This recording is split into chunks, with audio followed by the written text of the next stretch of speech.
Like a comet blazing across the evening sky, gone too soon. Bonsoir, bonsoir. Like a rainbow, Welcome to the Bash. fading in the twinkling of an eye. I'm inviting you guys Gone too to come to this show tonight just to talk about something very, very sensitive. I'm inviting you guys tonight to celebrate somebody's life first.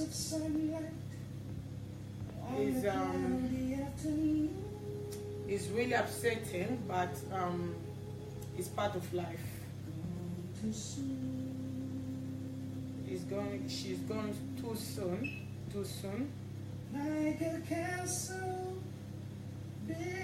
Bonsoir tout le monde. Bonsoir à tous. Ce soir, je vous invite vraiment à partager cette vidéo parce que le message est tellement sensible. Le message est tellement lourd.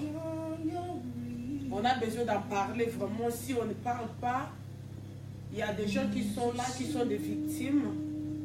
On a vraiment besoin de partager le message. Bonsoir tout le monde. Aujourd'hui, je suis là ce soir pour célébrer la vie de ma soeur, de ma copine. I think I need to do the message in English because she didn't speak French.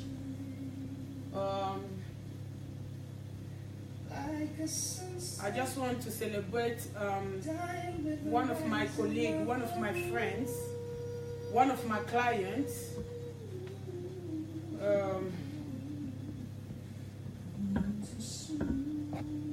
I don't know where to start. It's really emotional tonight. Just understand my emotion, please, guys. I just need you to be yes. She's gone too soon. Rest in peace, Leila. Leila was one of my friends from Tanzania. She was my client. She was my friend. I just come tonight to celebrate you, Leila, because you were one of the people that support me since the day when I opened the business here. You came to my place and bring a lot of people here. Most of the people that I know from Tanzania, they were your people. You're the one who brought them here. Tonight, I just want to say thank you to you, wherever you are. If you are listening to me, Leila, remember our time. My heart is broken, Leila, for you, because it was a surprise to hear what happened to you.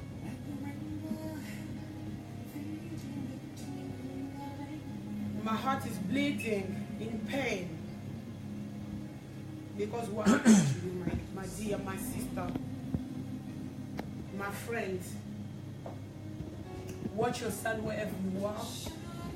Remember the love you showed that little boy, the way you spoil him, the way you always look after him. Just stay strong for him and watch him wherever you are, my sister. Remember, I love you so much. Thank you for being part of my life. Thank you for being there as a good customer. I really appreciate you, Leila. You're just gone, but I'll never forget you. That's my testimony. Rest in peace. Thank you, guys. Thank you. Can you show me love? Can you say something? Welcome to the Bash. Tonight,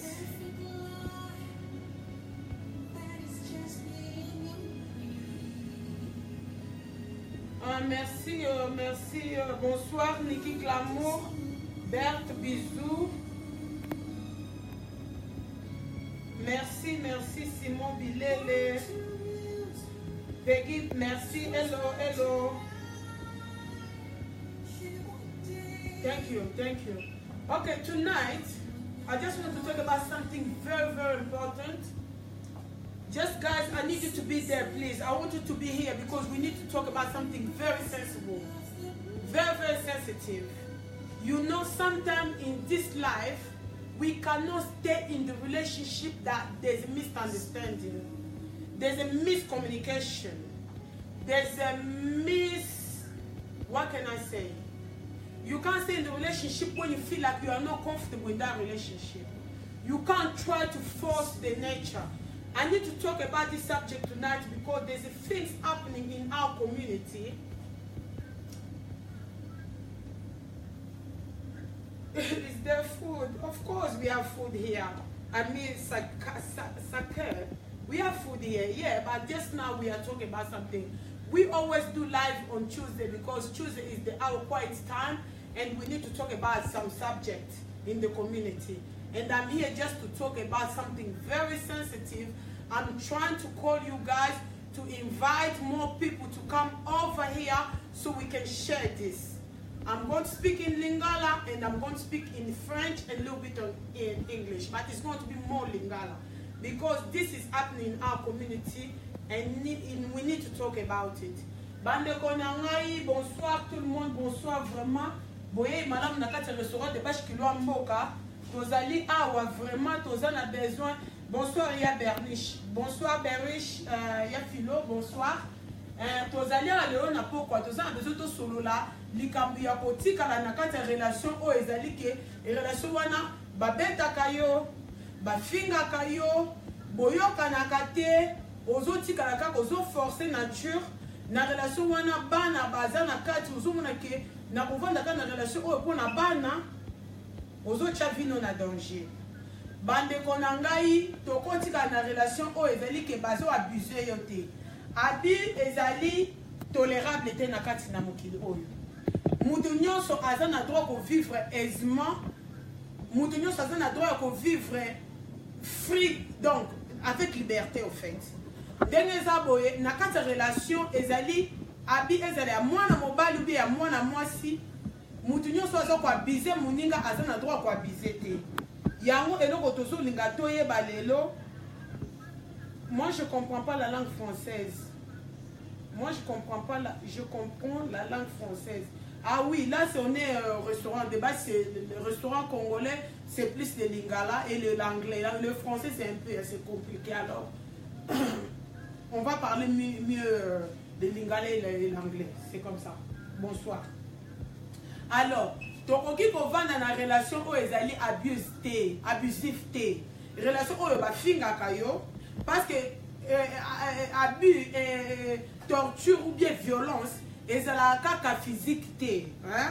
Ezalaka physique te, ya maloba pe mental bako traumatisé na kati ya relation ezali meaning ya relation sens ya relation ezali il faut bon se comprendre ezali batu mibale bayokani bavandi bakomi kosa la vie ensemble. Alors na kati ya communication na kati ya relation il faut communication ezala, il faut bolingo ezala, il faut compréhension ezala, il faut boy ezala na sens ya komona makambo ndenge moko na kati ya relation. Alors soki na relation ekomi na ba makambo ezali ke mutu afingaka yo, mutu a comprenaka yo te, mutu azo choma mal à l'aise na kati ya relation. Parce que relation so boza na kati ya libala ou bien na kati ya kikamarade ou bien na kati ya relation n'importe quelle relation so bozali batu mibale bozo yokana te ou bien moko komi kotala neti aleki muninga ou bien moko komi ko contrôler muninga ou bien moko komi ko yebisa muninga eloko nya kosala relation wana komi na ba point d'interrogation. Bande ko ebele bazo pa na kati ya relation bazo kansini ti songa na pa na kati ya relation de ko bonga kaka ou bien mutu moko bona ko bongisa ye abetinga lelo ou bien finginga lelo lobi akotika ko changer parce que mutu soka azali mutu ya violence na maloba na ye ou bien une habitude ya ko finga yo mama na yo ou bien ko minimiser yo ou bien ko mono pamba mukolo oyo akosala ngo lelo a réaliser ka sali mabe lobi asengi yo pardon alobi ka répéter sous te mais le ko les habitudes na ye et ko leka mikolo akozongela ngo lisusu. Alors ndena za ah lelo na poko lelo na eko senga na bandeko oyo bandeko na biso abasi pe ya mibali parce que lelo nazo cha humain lelo nazo sola humain na lobi mwasi te na lobi mobali te na lobi mutu na mokili lelo aza na droit ko vivre aisément librement mutu aza na droit ko vivre librement aisément mutu aza na droit ko vivre na esengo na kati ya relation il faut à l'aise na relation faut eba ko se communiquer na relation faut na liberté ya ko s'exprimer okoza na kati ya relation te papa Sam na a besoin d'une langue pour musique parce que tu veux que musique capo tu as besoin de rendre hommage na de qu'on a pu sauter ko kufa ouais toza ah oui merci. Donc, les lots tozali awa pona kolobela makambo o ezoleka na kati ya communauté na biso. Libala ezali libala ou bien ki camarade ya bato mibale ou bien relation n'importe quelle relation. Soki okomi na kati ya relation oza na liberté ya ko s'exprimer te. Oza na liberté ya ko bouger te. Oza na liberté ya ko bimana ba camarade na oto parce que neza boniti par exemple na kati ya libala moi sina mobali. Libala ezalaka bitumba te libala pe ezalaka boloko te hein ya monde likamulelo pe nazo ke malema nazo ke chaud te parce que eza message mo tellement sensible il faut que na malema mais pour elle que passer parce que bato ebele bazo vivre pour na ko plaire bato pour na ko oza ne sengote na kati ya relation mais ovandi kaka po baninga bazalaka wana na libala donc libala ezali sens ya kozala ne sengo libala ezali sens ya ko s'accompagner na ba makambo na vite ozokende ou bien ki camarade ezeloko moko esala ki il faut na plaisir na likambo ozosala mais lelo ndenge eza boto monde eloko moko na kati ya relation ovandi na libala oza ne sengo te moto nazo abuser yo mentalement moralement azo hurt you na kati azo nyokola na kati ya motema azo beto ba makofi aza ko finga yo aza ko négliger ba vie na yo aza ko peso valeur wana te importance wana te ozo ba na kati ya relation wana ozo lingo bongisa ngo you trying to fix the relationship. You cannot fix the relationship if once in two people stay in the same relationship and they don't get along, they don't talk properly, they don't understand each other, they don't see the same way. It's very difficult to change that person. You can't change the person. Once the abuser is abused, it will never change. So mutu azali mutu ya violence. Soki mutu azali mutu ya koboma batu bi ya kobunda. Mutu soki aza mutu ya mafinga, soki habitude na ye. Ata pretendre lelo, alobi ke lelo ndenge za bona changer na ofinga lisute. Soki habitude nezali ke azaka n'impolitesse ko finga ou bien ko dénigrer ou bien ko manquer respect. Ezala mwasi, ezala mobali, ako changer te. Ata ndenge nini. Alors ndenge za boye, eloko nazo senga ezali ke alerte na bandeko na biso abasi na bandeko na biso mibali. Mutu moko te aza na droit ya koyebiso eloni okosala na kati ya vie na yo tant que ozosala makambo correctement. Na kati ya relation ezali sentiment bato mibale. Bato mibale bavandi bayokani bandeko botyela nga balaki na bacommentaire ko bandeko nazomona bino te boza calme est-ce que bozolanda ngai est-ce que naza na bino bopesanga basuggestion boparticipe na kati ya sujet oyo tozomona bandeko bele bazozo ba problème awa tozomona ba mama na biso mona za na bana mobali abeti ye na kati ya ndaku avimise misu na miso ya bana mobali mususu afingaka mwasi na ye na miso ya bana bakoma mona ngo normal bituma na miso ya bana mususu pe bana bakomi ko manquer maman respect parce que papa pe si chance wana ba mususu pe bana bazobanga papa te pour maman fingaka papa na miso ya bana ba makambo belezo leka na kati ya relation na kati ya communauté na biso congolais surtout tozomona ke makambo zo leka ebele awa vraiment toza na besoin to changer makambo oyo parce que tozo la mukalelo na tongo tozomona ke libala community compétition tozomona ke okofana na fille moko te okofana yo moko te pona ndenge se bonokola muni batu so za mabala ngapi fana za libala toza ne sengo tina kati libala wana ozo bijo vanda ka po baninga so bazo bala entre temps libala ezali que il faut za na seronde quand libala wana il faut se communiquer bien il faut za na bolingo bino mibale il faut tambola nzela moko faut za na vision moko et puis ngeza boye il faut bo achieve lo comme bo accomplir lo comme na kati relation na bino mais to moni lo comme lelo bato ebele bazoka na kati ya mabala kaka po bavanda bato ebele bazoka na kati ya relation ba camarade po bavanda au moins lo ngeza boye le boza en relation moko bozaki bien bosololaka bien makamuso bien mais soki likambo moko ebebi ka boye au moins yindi parce que ndenge eza wana boza na bolingo moko te bozaki na vision moko te boza na éducation moko te eza compliqué yango wana lelo ngana kosenga na bamama na biso na bapapa na biso soki omoni moto akomi kofingafinga yo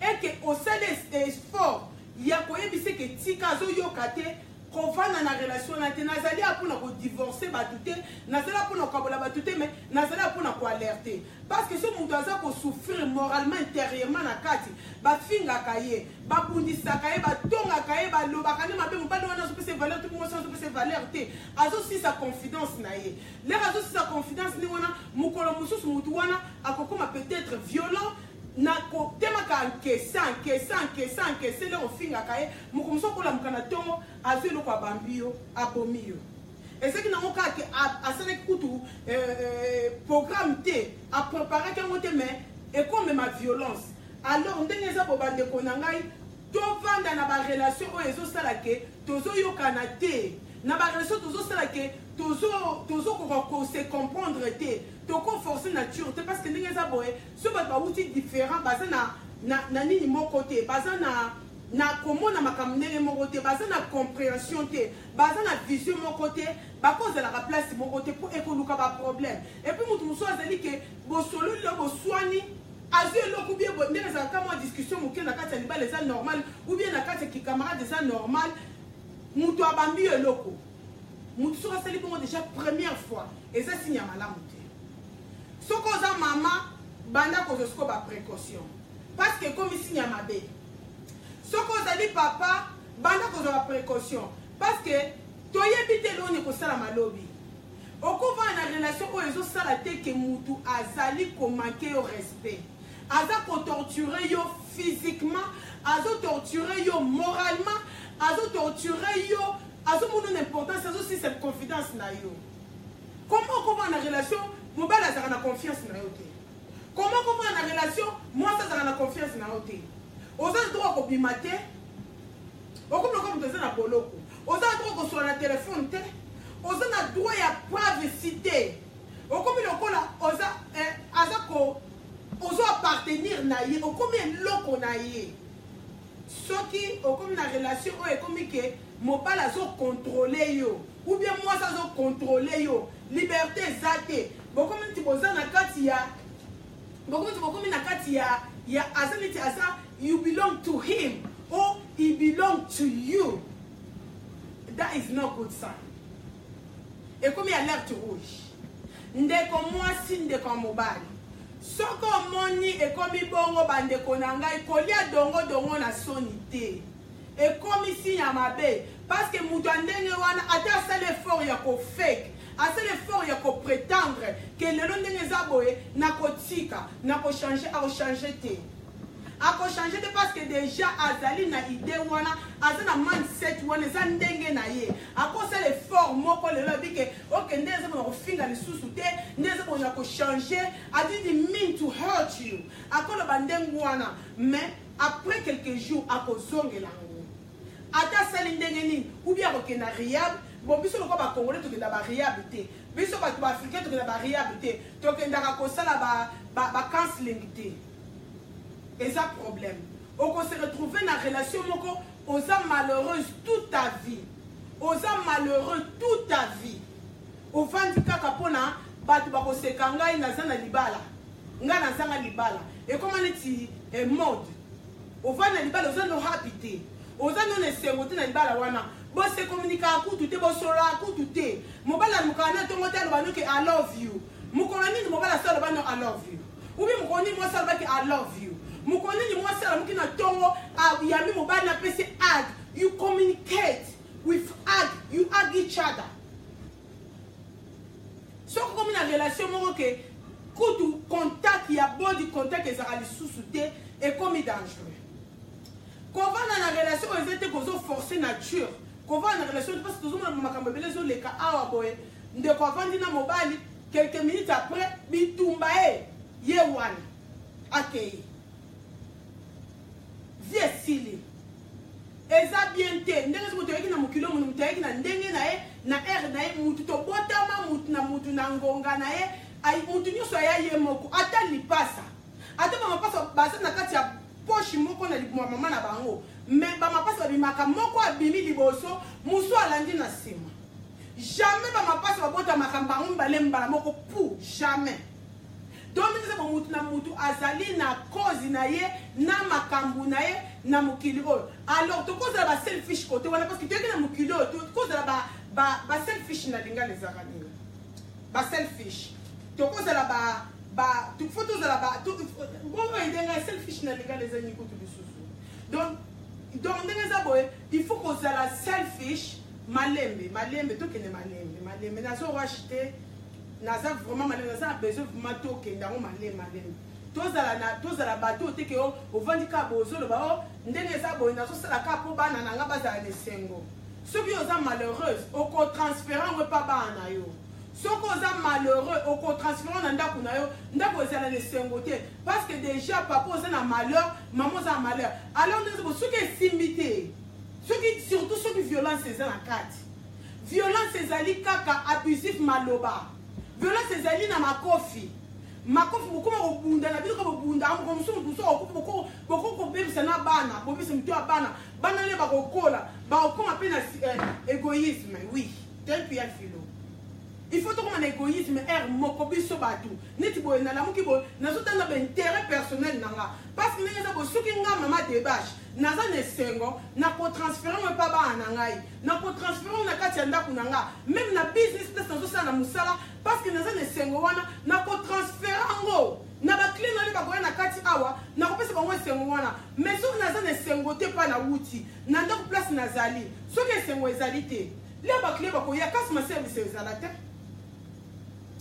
ekozala te bandeko na ngai tokóma na système moko ya bongai il faut tozala bongai wana ya filo azobongiselanga merci ya filo il faut zana ke nga first I'm priority is my health first is my happiness first il faut michana nubongo na mokili onde to ya awa il faut omicha priorité parce que so za priorité na yo moko priorité on est ko transférer na ba onyo sozo sala na kati libala sozo za nesengo te sozo prioriser bana na yo ozo prioriser mobali na yo moko zo tika la malheureuse ou bien yo moko zo tika la nesengo te mais sans sa vie exacte oko sala moko sala erreur moko oko se retrouver le but engaye na se retrouver bondenge ni soki na yebaki et puis vie ezaka moko on vit qu'une seule fois.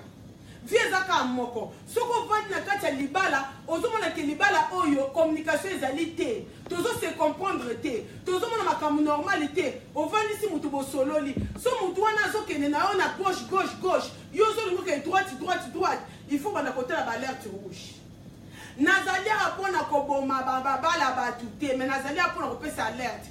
Parce que bato ebele baza kati ba relation na bango baza abusé mentalement na kati ya moto bato bele bakoma stressé oko se retrouver na ba âge moko 40 ans muto asali crise cardiaque na 40 ans muto asali stroke surtout bana mibali ozo bomba makambo na kati ya moto bazo abusé yo mentalement bazo abusé on a kati ovandi obi ozo na secondaire bala mote okoma kutu ya moko vandi na ba shop yango na banda ko ba sujet muso ba ngabi no ba sujet o point ba papa na biso ba na banda kote baba bebele basala shop va na ndako te pona nini omona wuti musala a préfère que le salaire na shop mais entre temps ndako na ye ezali wana il faut que ndako atala bana na ye il faut que ndako atala achète na mosi na ye na bana na ye aye baba homework ya bana bazo ba activité ni.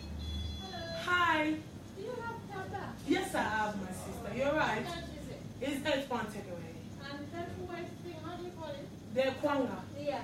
Yeah, kwanga. I have kwanga. Do you want kwanga and taba? Yes. Okay. So all together? 11.50. Sam. Yeah. Bande konangai Vous comprenez ce que donc ndenge eza boye ekokoma na stage moko ovandi boye take a seat my sister thank you welcome ekokoma na stage moko boye ovandi olobi ke ndenge eza wana mobali nanga vanda na ndako te mpo na nini mobali nanga kendaka libanda mpo na nini mpo nazalaka na ndako te parce que mama okomaka akandakanda okoma kandakanda par rapport à quoi communication eza te peut-être eza eloko moko boye mobali no asala osepela nango te au lieu que ocomprendre kozo abuse mobali ozo comprendre le moto comment ovanda kaka boni boy kende kuna okoma kutu bana okoma kutu na donc bana komba victime pourquoi parce que ozaki na eloko mo basala ki yo okoma abusif sans que ba ko sala abusif ozo abuser même bana oboti sans se rendre compte que ça na problème wana yango na la muki lelo na eko senga ba mama na biso na ba papa na biso eloko oyo soki eza muke moto eza muke photo bomango avec comme trop tard na kati ya relation so mutu aza déjà munoko mabe soki mutu boza na compatibilité te na kati ya libala compatibilité eza te bozomona makambo ndenge moko te boza na vision moko te bozo se comprendre te bozo communiquer bien te ndeko mwasi ndeko mobali banda kokanisa deux fois trying to think twice when you are in a relationship you feel like something is not right here because we can't communicate properly. He can't see the way I see. He can't talk the way I'm talking. If something is not right there, that's a warning. Because you cannot stay in a relationship when they abuse you. Physically. They abuse you with what? They can start swearing at you even if you don't want to. Somebody can come because the relationship is about two people. It's about love. Love is the best thing in the world. Love doesn't hurt. When love starts hurting, there's a warning. When love starts touching your personal life is a warning. When you don't belong to no one. When somebody starts telling you what to do, because the relationship is about trust. When somebody lets you go, let me go. I'm going out with my friends. I'll come back home. When somebody starts saying that don't go anywhere because he's afraid, he's scared, that is not a good sign. Because the person doesn't have no confidence, he will think that you're going to cheat somewhere. He can even kill you. Because of jealousy. La séparation est permise au cas où il y a trop d'abus pour protéger des vies. Oui, ya philo. Ndenge za bonde kona biso lobi ke séparation ezali permis pona soki abi ezali. Parce que ndenge za boba tebele ba koma kaka ya kabona kaka. Bango ba kabona, bango bazala ka balinka ka divorce. Divorce ezali na permis et koma ka tolérer. Tolerable, eh? Donc you can divorce is tolerable when somebody starts abusing you for you to protect yourself. Pour protéger l'intérêt personnel na yo. You know que tout comme égoïste. When it comes to life, I have to be selfish. Because I was born by myself, and I will die by myself. The day I will die, they will put me there myself. Nobody will come with me. Not my husband, not my children. No matter what they say they love me, they will scared of me. Even kissing me goodbye is going to be like this. They see you like you are a monster, but you are a dead person. You don't even have the power, but they are scared of you. So you have to be selfish for your life. You have to protect yourself. You have to stand up for yourself.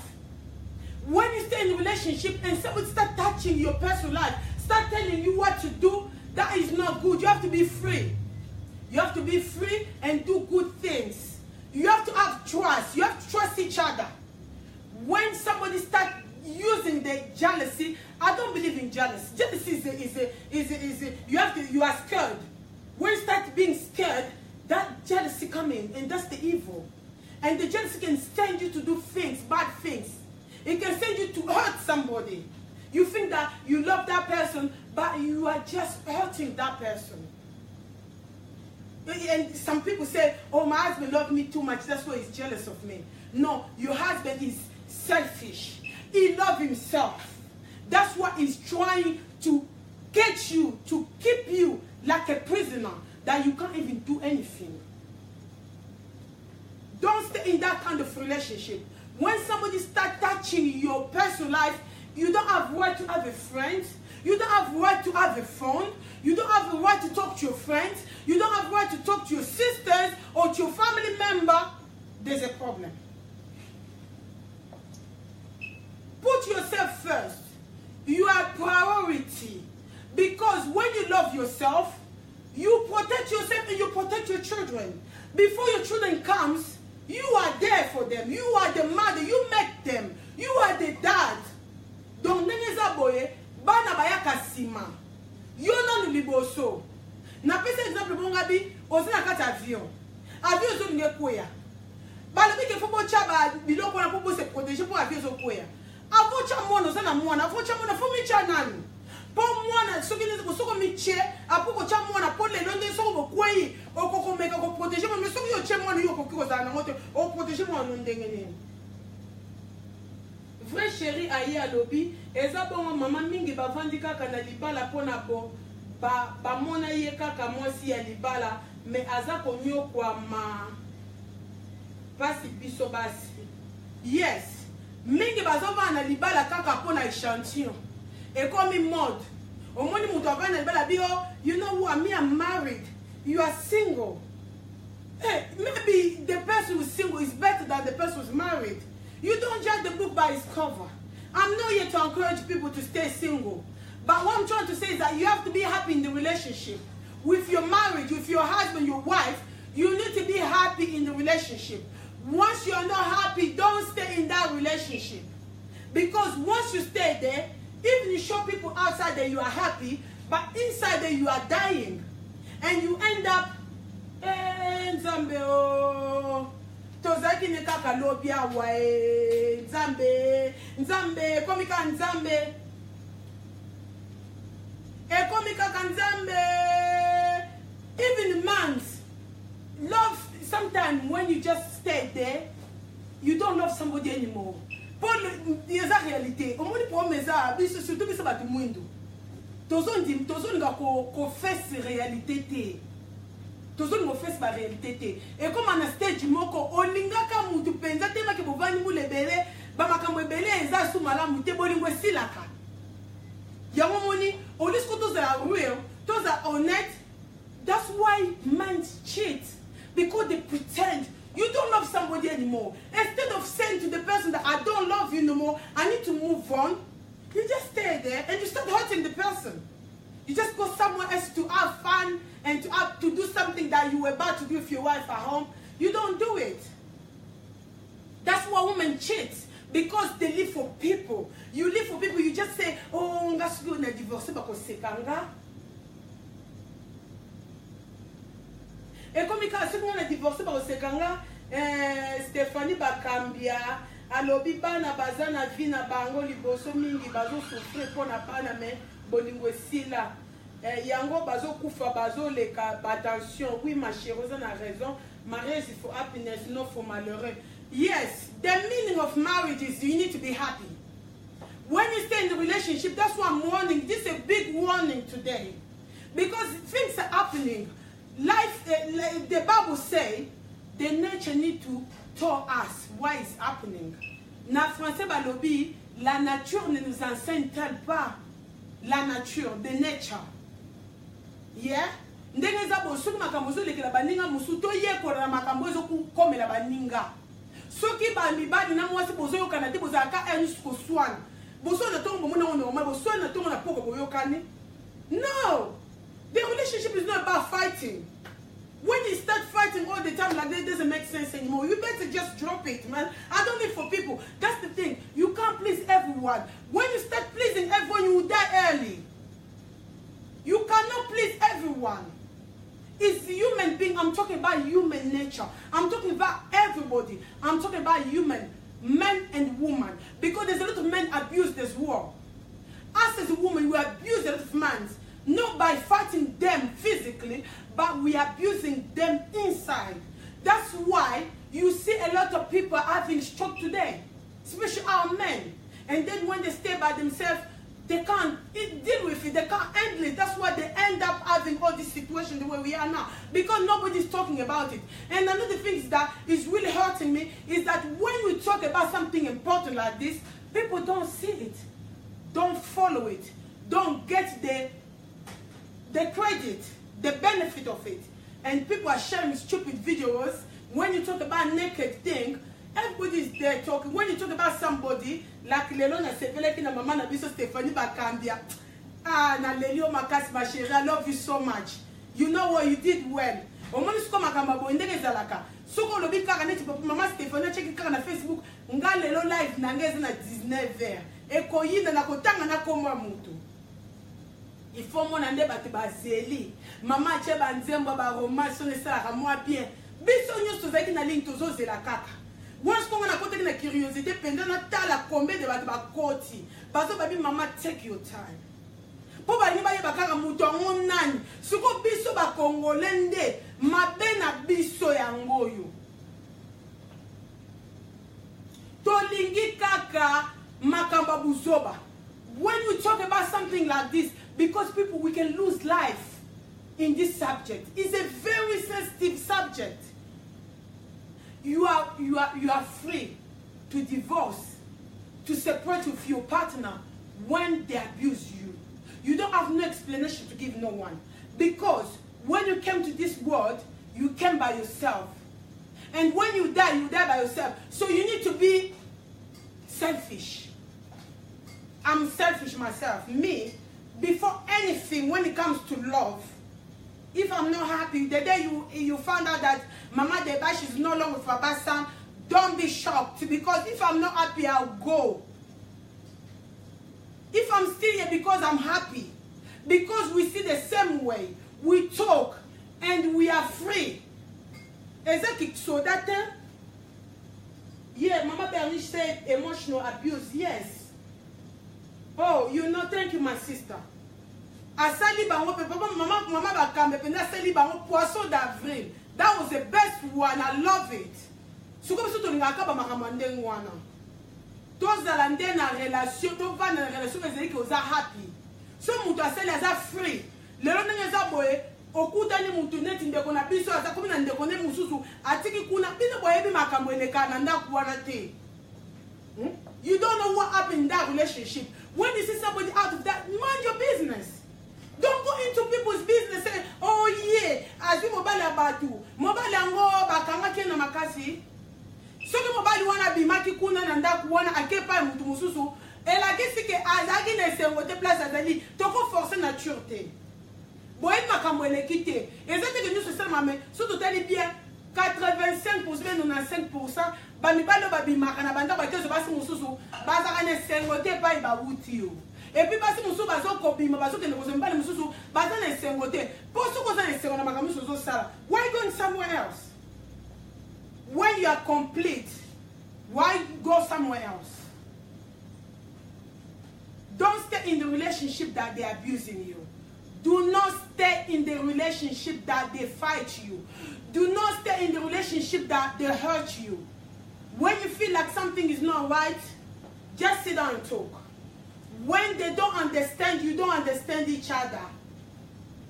Les comme makambu ya comprendre te, mutosa makam nanko.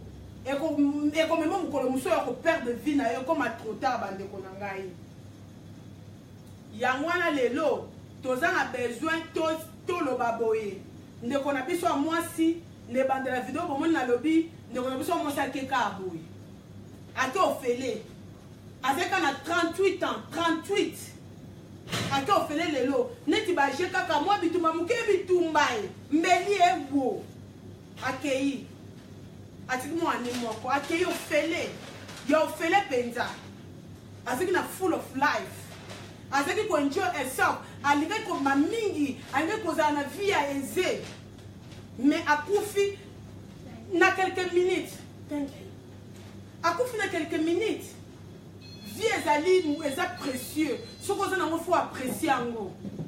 Voi me kutunga na préférer na vivre na ngai na ngamoko na za nga les na za na mobilité que na kufa avant. Eh vi muteze lengi bonga tina 2215 na bino. Na kufa te. Papa sa musoka solo kitoko te, ngape na solo kitoko te tolekani. Muna mnanzela na ye. Muto yaka pona muninga na mukila zate. Toko vanda kaka oka utozo yo kana bibiso mibale. Poso tozo yo kana te sans zate. If you listen to the notice to the house of market, you will never buy. That way your shoes feel your pain. Donc ndenge za bo nga na za hypocrite nga problème na nga wana mutu ezobo mangai peut-être na kati ya communauté na biso eza likambo ya honnêteté na vérité nga vraiment likambo ya vérité naza nango eza neti ya kolokama mpona eza bosoki esimbi te I don't want to pretend I don't want to stay somewhere I'm not happy I don't want to do that I'm trying my best but if it doesn't work nasi na explication kopesa mutu te mpona yeki na mokili mpona mutu te na ofipo mpona batu te donc ndeko mwasi ndeko mobali mpe soko ovanda na kati ya relation so omoni ezosimba te bongama soko olobi 2 fois 3 fois mpo mutu soki aza mutu aza mutu na bakaraktere mabe ata osali ndenge nini akochange na ye te bandeko biso tozosola na kati ya restaurant debashe kiloko toza na kati ya restaurant bozomona kati debashe ezali restaurant bacongolais na présentant mwa moke debashe ezali restaurant bacongolais na UK na 76 West Spring Road nga mama debashe nazalaka mpona kosolama makambo ezoleka na kati ya communauté na biso makambo ezoleka vraiment na kati ya communauté congolaise na UK na Londres mais mingimingi nalobela mpona bacongo peta congo nde motu mpenza eza priorité na kana nicho oyo mpo tozali bacongolais biso tozomona bato ebele na bayoutube bazomobilize bandeko na bango bato anglais bamobilizaka bato bafrançais bamobilizaka me bato ya lingala mpenza mobilize mpenza baza mingi te yango wana ngai nasala choix ya komobilize bandeko na ngai mpo bandeko ebele baza banaive baza na connaissance wana vraiment te ubi baza na connaissance me basali kaka bazopipe mpona bato omona vandi babi nga so na divorce bakosekanga soki nga oza na feeling olinga mutu moko boye ozokoka koloba te ozoyoka soni ozoloba nga soki nabimi na relation mpenza bakotonga nga batonga na bango olobi nango mama Stéphanie bakeyama banda kotonga ye banda azaka na libuma mama na bango si akola ko mokolo boye soki nga mama debashe bashala batongi nga koleka kabila wana nayoki motema pasi mais tant que botongi wana koleka kabila te mpo kabila batongaka ye tant que botongi nga koleka kabila te talinga te donc moi je fais ma vie pour moi d'abord et puis pour mes enfants les enfants kutu après parce que avant bafant na baya tozaki na papa na bango biso moto osali masolo ke bakoma bapeti mpo mokolo lelo ndenge eza koloko moto osala biso berere biso bamama na bapapa ezalaka keno bapeti wana soki bakokisi ba 20 ans 30 ans bakesala vie na bango botikika bino mibale te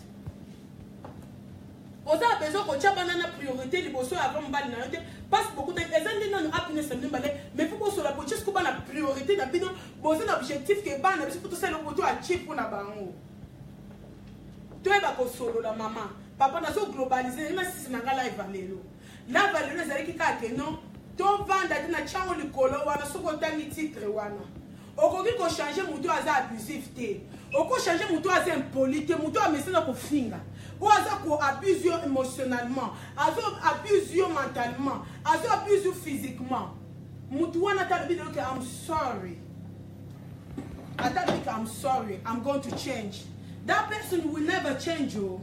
He will never change. If somebody is abusive, he will stay the way he is. No matter how good you do. Good ako apprécier yo te.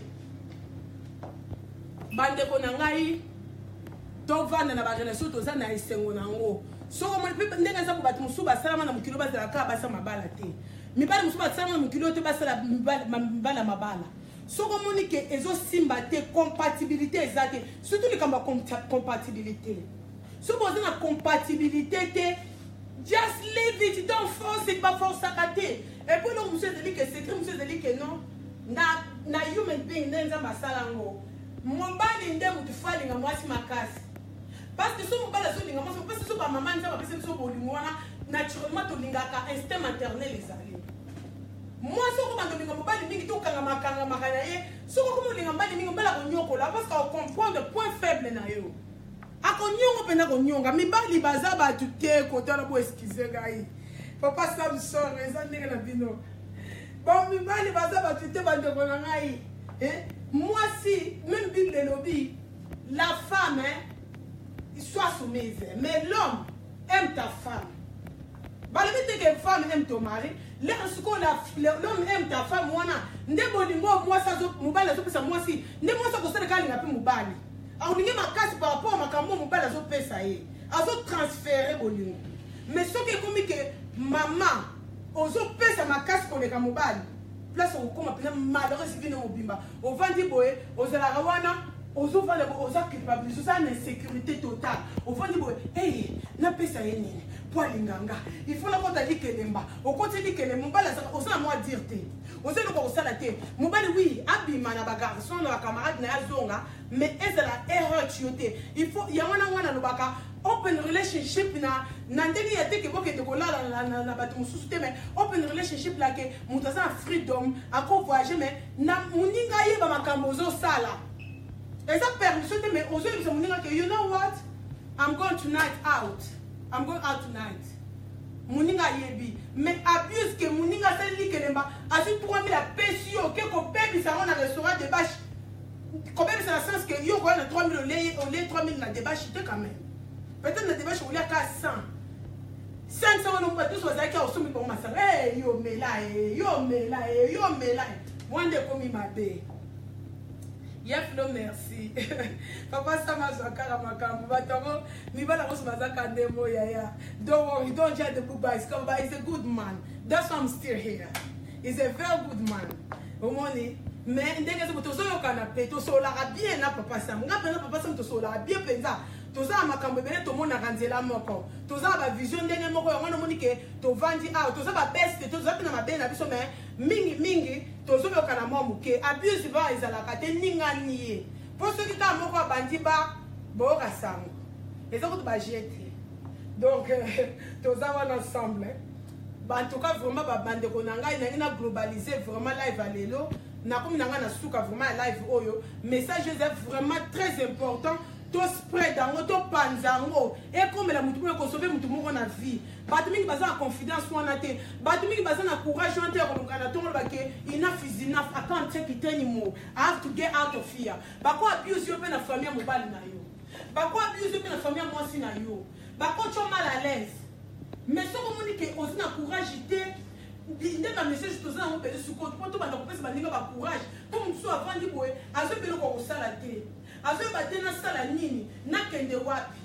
hein yango na to panza message oyo e comme na mutu moko sauver mutu moko vie avec comme trop tard parce que abuse e bandaka nanu na e ko sala te ke ba pomi yo kaka na physique ya kobunda te mais ba pomi yo mentalement ba beti yo maloba e o ankesa musu lo kika to mo lo ko esa asute e ba ni paralysie lo moko e comme stroke o comme ke na atoile o comme ba toile o ba rebebe boy ba abuse ça ndenge bele bato bele baso ba abuse wana te ke ezali vraiment ils ont affecté bato le ndenge zo to la muka to panza message oyo e comme la mutu moko sauver ba vie ya bato to vivre pour na bato te to zana te ke po muninga sala kinga pe na sala po muninga vana libala nga pe na vanda po muninga bali nga pe na bala po muninga za ba camarade nga pe za ba camarade po muninga zo nga pe na bima te ko sala makampo na muninga te sala makampo na yo moko sala maloba makampo yo moko lingi ko sala you live for you live because you want to not because somebody is doing that's what I need to do as well. No, it doesn't work like that. Don't be a copycat, be real, be you, live as you. You know what, me sometimes I come here people just say oh mama debashiwana I cannot change myself. I am who I am. You take me the way I am or you leave me the way I am. And you know what, at the end of the day, I'm okay. My love already for my people. I've got my sisters love me. I've got my mom, my dad. I have my husband. I have my family around me. I've got your philo. I've got the people, all of you there. You love me already is enough. Okay? I can't please everyone. So do you. Don't please everyone, darling. Just stand up for yourself. Live and fight for your right. You are here by yourself and you end up by yourself.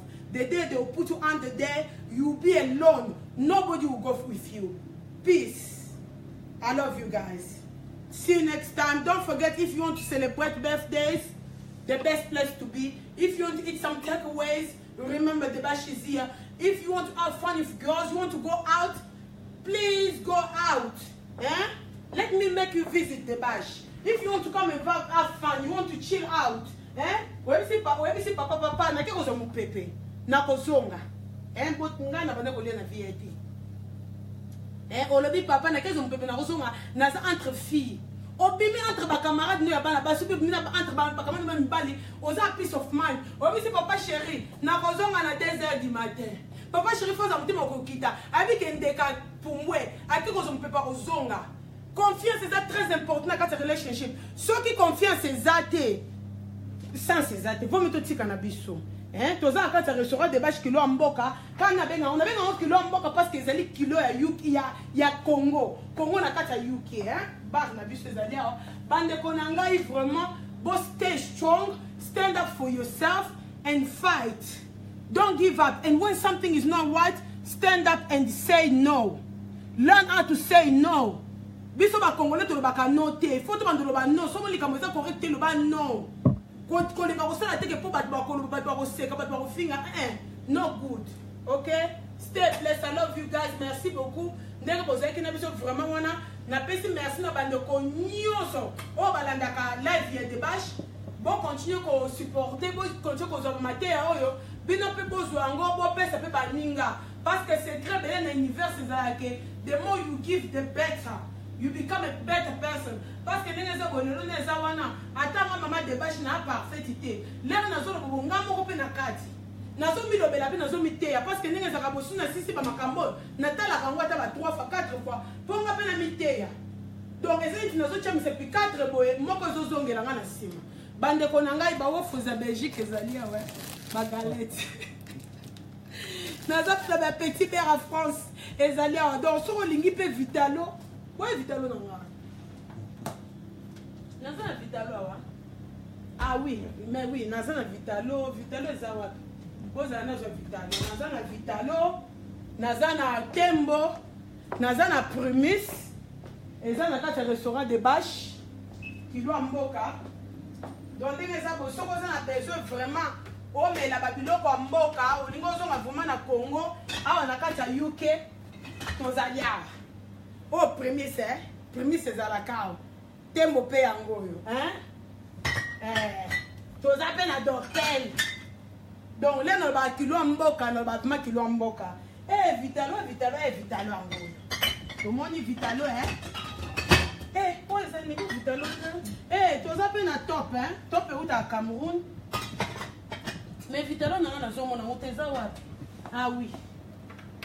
Na zone Vitalo.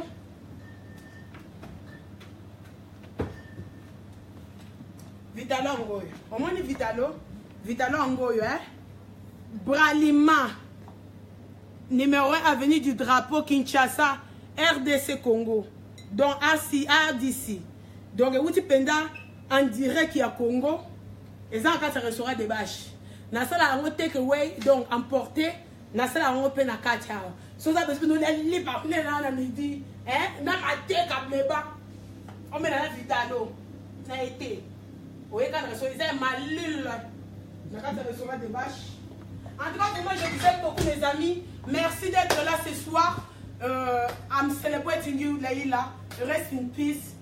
Big love. I'll see you next week, Tuesday. Bye bye, everyone. Bye. Big love.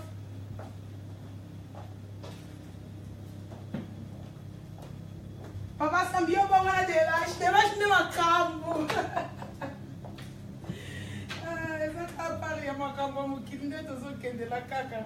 Merci beaucoup.